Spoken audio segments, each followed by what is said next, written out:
तो दोस्तों इस वीडियो में हम बात करने वाले हैं कि आखिर दिल्ली सल्तनत का वास्तविक संस्थापक कौन था।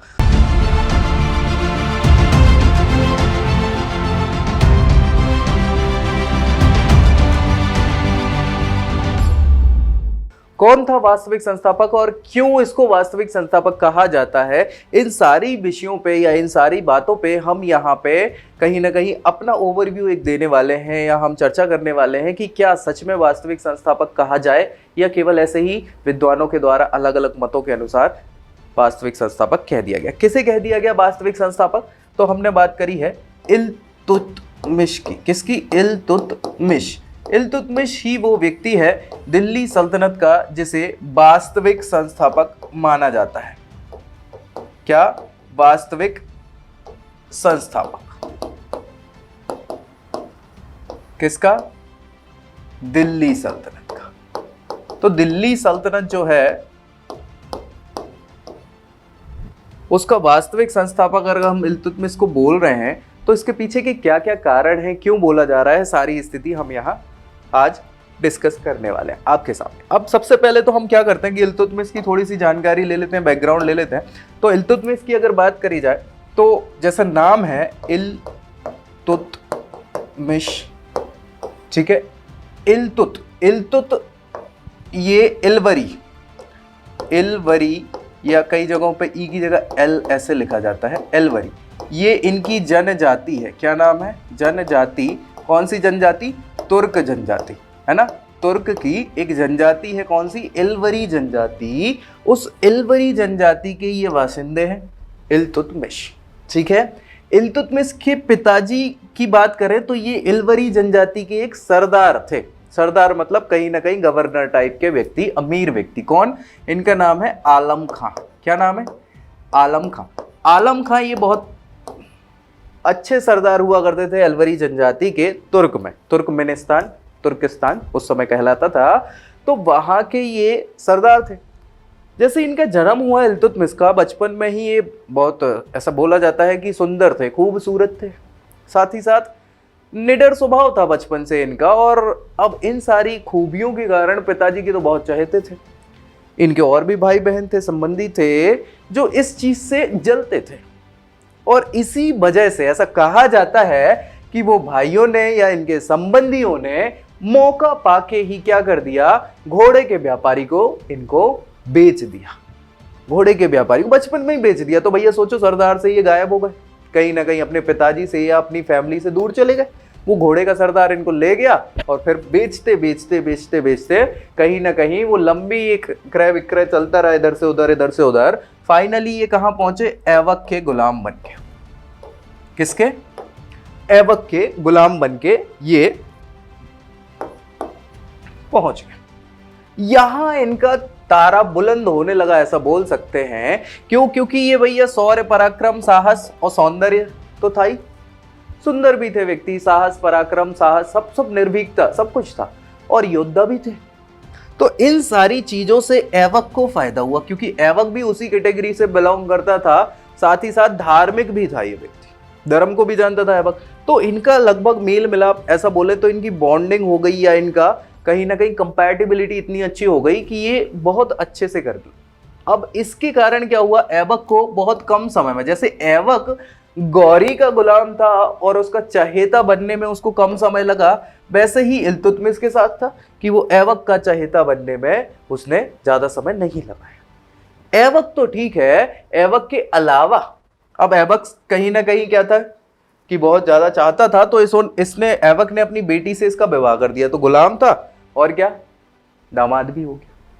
दामाद तो हो गया, गुलाम भी था। और इसका पराक्रम देख के मैंने आपको बताया है पिछले वीडियो में, आराम शाह वाले में, कि गौरी ने 1205 में जब वो गजनी से आता है, खोखरो जनजाति उस समय पंजाब के आसपास वाले क्षेत्र पे बहुत ज्यादा धावा बोल रही थी और कहीं ना कहीं परेशान कर रही थी। किसको? इनके शासन को।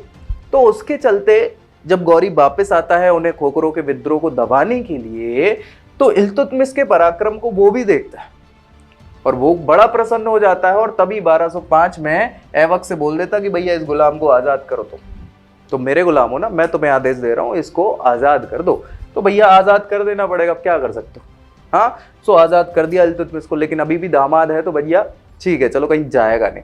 इस पराक्रम के बाद क्या होता है कि गौरी जब खोखरों के विद्रोह को दबा देते हैं और वापस जाने लग जाते हैं, तो देखो हर चीज को किसी जड़ से समूल नष्ट नहीं किया जा सकता, तो कुछ खोखरों बच जाते हैं। ये बाद में जब जाते हैं तो वो खोखरों कुछ लोग मिलके इनको खत्म कर देते। किसको? गौरी को। 1206 में वो एक्सपायर हो जाते हैं। तो यहां से फिर दिल्ली सल्तनत चालू होती है और ऐबक को बना दिया जाता है क्या बना दिया जाता है? शासक बना दिया जाता है। फिर उसका लड़का जो रहता है 1210 में ये भी एक्सपायर हो जाते हैं, तो इनका लड़का आराम शाह। और पिछली कहानी में मैंने आराम शाह की कहानी बताई है। उसके बाद इल्तुतमिश क्या हो जाते हैं, बदायूं के उस समय तक गवर्नर रहते हैं और अभी दिल्ली सल्तनत पे कब्जा हो गया है इनका। दिल्ली सल्तनत पे इन्होंने अपना राज्याभिषेक दिल्ली में करवा चुका है, तो ये दिल्ली के शासक हो गए। लेकिन उस समय बड़ी समस्याएं थी इल्तुतमिश को, बहुत समस्याएं ऐसी थी कि इल्तुतमिश का जो शासनकाल है वो 1211 से 1236 एडी, लगभग 25 सालों तक इन्होंने दिल्ली सल्तनत में शासन करा।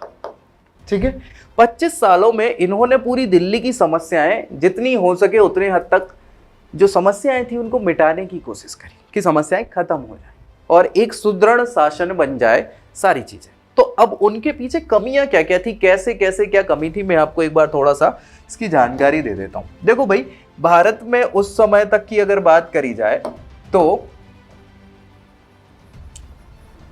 ये वाला जो पोर्शन है ये भारत, ठीक है, पाकिस्तान वाला भी, इसके आसपास वाला जो पोर्शन है अफगानिस्तान और फिर ईरान, इराक, ऊपर तुर्कमेनिस्तान वगैरह, उज्बेकिस्तान, ये सारी चीज। तो हो क्या रहा था कि ये जो उज्बेकिस्तान के आसपास वाला क्षेत्र था वहां ख्वारिज्म जगह का नाम है, वहां के शाह थे जो शक्तिशाली शासक थे बहुत ज्यादा। ठीक है, ख्वारिज्म के शाह, ठीक है, मैं यहाँ पे शाह लिख दे रहा हूं, ख्वारिज्म के शाह। इसके अलावा ऊपर जाओगे तो चाइना के बगल में क्या पड़ता है, मंगोलिया पड़ता है। तो वो मंगोल लोग जो हैं वो भी अभी आने वाले हैं, मंगोल। ठीक है भाई, ये बहुत बड़ी समस्या है, ये शक्तिशाली लोग हैं।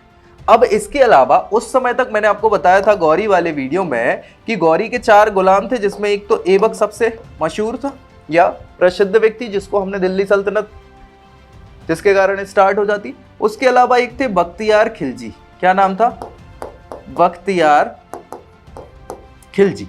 तो बख्तियार खिलजी ने क्या किया था भाई, पूरे बंगाल बिहार को रोन डाला था, है ना। नालंदा, उदंतगिरी, ये सारे जितने विश्वविद्यालय थे बौद्ध धर्म वाले, वो सब जला डाले थे इनने। उसमें हिंदू ग्रंथ वगैरह भी 6-6 महीने तक आगे जलती रही, इतने ग्रंथ जला दिए थे और फिर कब्जा कर लिया था बख्तियार खिलजी। लेकिन आगे जाके 1206 में बख्तियार खिलजी का जो एक सैनिक था, अली मर्दान नाम रहता उसका, ठीक है, अली मर्दान क्या करता है, मार देता है बख्तियार खिलजी को। तो 1206 में बख्तियार खिलजी तो एक्सपायर हो गए, लेकिन अब इसकी जगह अली मर्दान क्या है, बंगाल बिहार पे शासन कर रहा था, उसका दबदबा चल रहा था। ठीक है, यहां बात करें बख्तियार खिलजी के अलावा एक था कुबाचा, ठीक है, नसीरुद्दीन कुबाचा नाम था। नसीरुद्दीन कुबाचा भी बहुत शक्तिशाली शासक था या उस समय तक गुलाम था। तो कुबाचा ने क्या कर लिया था, ये मुल्तान और सिंध वाला जो पोर्शन है पाकिस्तान वाला, उस जगह पे किसका कब्जा था, कुबाचा का। कुबाचा ऐबक की बेटी से शादी भी कर चुका था, तो उसका दामाद भी था। ठीक है, इसके अलावा एक और व्यक्ति है यलदोज, क्या नाम है, यलदोज, ताजुद्दीन यलदोज इसका नाम है। सो ताजुद्दीन यलदोज जो है वो आगे जाके गजनी वाले प्रदेश को जीत लेता है। ठीक है, सो गजनी पे यलदोज, कुबाचा कहाँ, पाकिस्तान पे, मतलब अफगानिस्तान के आसपास मान लो यलदोज, पाकिस्तान के आसपास मुल्तान सिंध वाले पे कुबाचा। ठीक है, बंगाल में अली मर्दान अभी चल रहा है, बख्तियार खिलजी तो एक्सपायर हो गया। इसके अलावा जो भारत के खुद के राजपूताना वाली जगह हैं, वो सारी राजपूताना शासक इन्हें परेशान कर रहे हैं। ठीक है, गहड़वाल चंदेल वंश हो गया या फिर उस समय के चौहान वंश, सोलंकी वंश, ये सारे वंश भी यहाँ परेशानी का सबब है इस जगह। ठीक है, सो ये सारी परेशानियां। इसके अलावा होता क्या है कि ख्वारिज्म के शाह क्या करते हैं कि भाई यहाँ पे गजनी पे क्या करते हैं, वो अटैक कर देते हैं, गजनी पे अटैक करते हैं। तो यलदोज चूंकि अब गजनी का शासक हो चुका था, तो यलदोज को ये लगता है कि जैसे गौरी गजनी का शासक था और उसके अंडर के ये पूरे लोग थे, तो मैं गजनी का शासक बन गया, अब ये सब लोग मेरे अंडर होने चाहिए, है ना, यही सोचता था। लेकिन अभी जैसे ही आपका इल्तुतमिश दिल्ली का शासक बना, तो उसने क्या देखा कि सबसे पहले अपने कौन आ रहा है, पाकिस्तान वाला क्षेत्र, यानी कुबाचा ज्यादा शक्तिशाली होता जा रहा है और उससे पहले खतरा है। यल्दोज तो पहले इधर आएगा, इससे लड़ेगा, फिर अपने पास आएगा, लेकिन ये खतरा है। तो उसने क्या करा, यल्दोज से बोला कि भाई तुम हमको क्या कर दो, सुल्तान घोषित कर दो। यल्दोज सुल्तान घोषित तो कर देता, लेकिन बेइज्जती भी कर देता है। तो उस समय स्थिति अच्छी थी नहीं, तो वो छोड़ देता कि चलो छोड़ो, मौके आएगा तब अपन चौका मारेंगे। तो वो मौका जल्दी आ जाता है कि ख्वारिज्म के शाह क्या करते हैं, गजनी पे आक्रमण कर देते हैं। गजनी पे आक्रमण करते हैं तो यल्दोज हार जाता है और भागता है और लाहौर पहुंच जाता है। लाहौर पहुंच जाता है तो कुबाचा के आसपास वाले क्षेत्र को वो परेशान करता है, कुबाचा भी कमजोर हो गया, सारी चीजें। यल्दोज आता है, फिर कोशिश क्या करता है कि भाई अपन चलो दिल्ली में क्या करेंगे, दिल्ली अपने ही शासन है और अपन इल्तुतमिश से जीत के उससे गद्दी छीन लेंगे।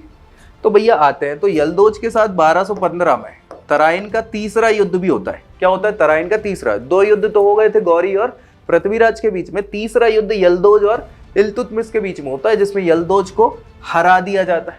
यल्दोज हरा जाते हैं। अब यल्दोज को क्या करा, बंदी बना दिया। बंदी बना के फटे पुराने कपड़े पहना के इन्हें पूरे दिल्ली शहर में घुमाया जाता है कि इनको बनना था राजा। फिर बाद में बदायूं के बंदी गृह में भेजा जाता है, कुटाई पिटाई होती है और कुटाई पिटाई होने के बाद ऐसा बोलते हैं कि ये मर जाते हैं या मार दिया जाता है। तो इनकी कहानी खत्म, यल्दोज का किस्सा खत्म।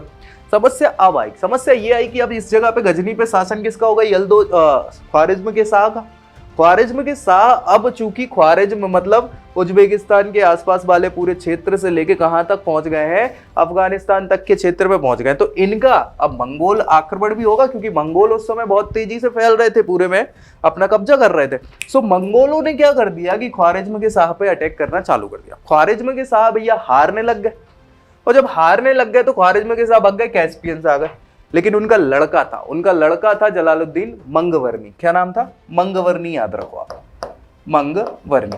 सो मंगवर्नी अब आया कहां, इल्तुतमिश के पास, कि भैया एक काम करो यार, तुम मंगोलों से सहायता करने में हमारी मदद करो और हम कहीं ना कहीं आपसे दोस्ती का हाथ बढ़ाने या मांगने आए हैं।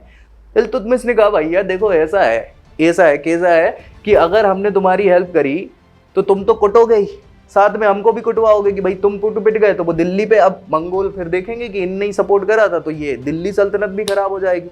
तो उनने दिमाग लगाया, राजनीति के साथ साथ कूटनीति का इस्तेमाल करते हुए मंगवर्नी को बोल दिया कि भैया देखो यहाँ का मौसम क्या है, गर्म है, तुमसे हो ना पाएगा, तो तुम एक काम करो, पहली फुर्सत में निकल लो। तो पहली फुर्सत में निकल लो, ये शब्द उसको अच्छा नहीं लगा, मंगवर्नी को चटक जाता है कि बेटा देख लेंगे, रुक जाओ तुमको।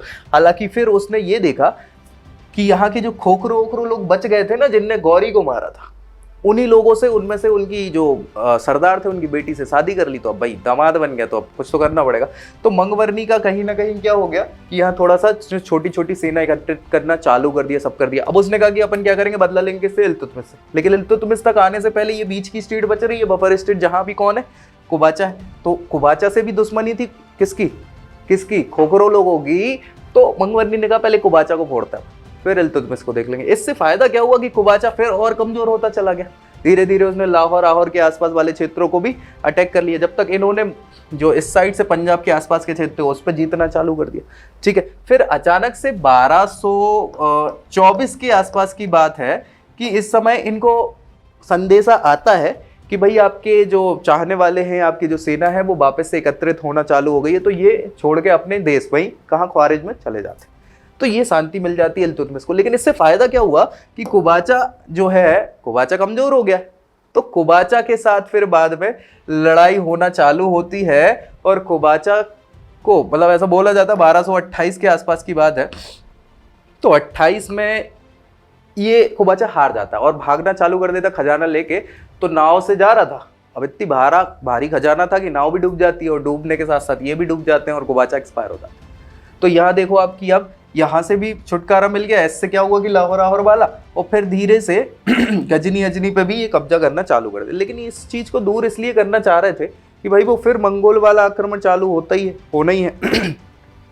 तो मंगोल लोगों से बचने के चक्कर में इनने गजनी छोड़ दिया। इनने कहा रहने दो, पाकिस्तान तक का ये वाला जो हिस्सा है इसको ही अपन बचा के रखते हैं। अब यहाँ फिर अपने बेटे को, अब जो इल्तुतमिश है उसका जो सबसे बड़ा बेटा है, बड़ा बेटा का नाम है आपका महमूद, नसीरुद्दीन, है ना, नसीरुद्दीन महमूद। ठीक है, अब ये जो महमूद है भाई, उसको ही क्या कर देते हैं, ये पंजाब का सरदार बना देते हैं। और यहाँ पे अब शासन चालू हो जाता।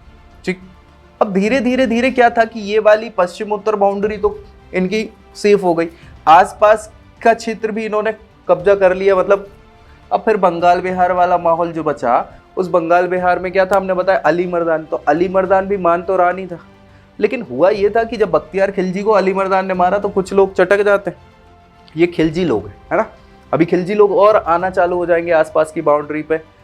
ठीक है, सो फिर क्योंकि इसके बाद गुलाम वंश के बाद अगला शासन जो चलता है वो खिलजियों का चलता है, तो यही खिलजी सरदार जो है धीरे धीरे आसपास की बाउंड्री पे फैल जाते हैं और ये लूटपाट करने वाला काम करते थे। ठीक है, चलो हम उस पर भी आगे चर्चा करेंगे। अभी अली मर्दान, तो अली मर्दान का क्या होता है कि जो सरदार चटक जाते हैं इनके आसपास के, वही लोग मिलके क्या कर देते हैं, विद्रोह कर देते हैं और मार देते हैं अली मर्दान। बाद में उनकी जगह दूसरे शासक को बिठा दिया जाता है। दूसरे शासक को बिठाया जाता है तो यहाँ बंगाल से वो बोलते हैं कि भैया तुम हमारी अधीनता स्वीकार कर लो, मना कर देते हैं। तो जाते हैं लड़ाई करने, और लड़ाई करने जब जाते हैं तो हार जाता है। हार जाता है तो फिर अधीनता स्वीकार कर लेता है और खूब पैसे ऐसे वगैरह दे के बेच देता है। वापस जाते हैं जब ये, तो फिर समस्या ये आ जाती है कि वो फिर अपने को आज़ाद बोल देता है। दिल्ली पहुँचते ये दिल्ली पहुँचे तो वो बोले हम तो आज़ाद हैं।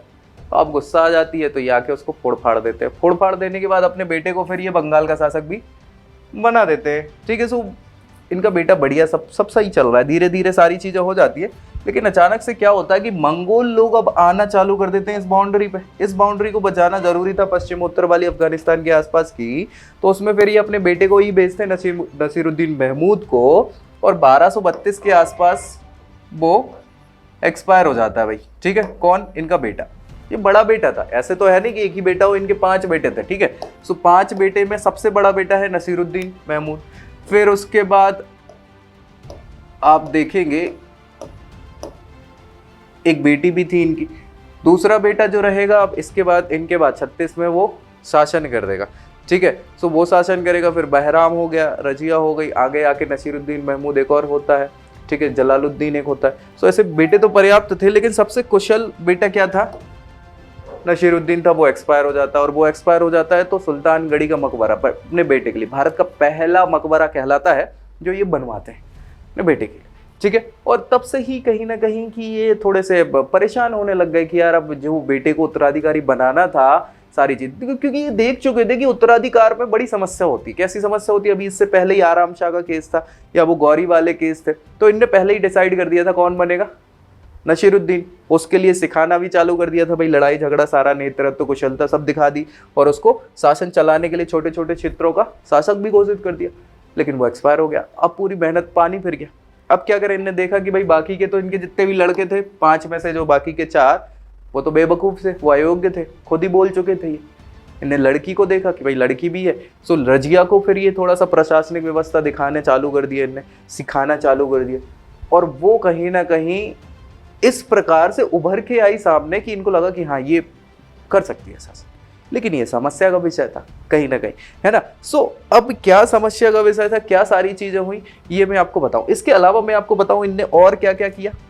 किसने, इल्तुतमिश ने। तो भाई इन्होंने एक नए सिक्के भी चालू कर दिए, है ना। 2 सिक्के चालू करे थे, टका और जीतल।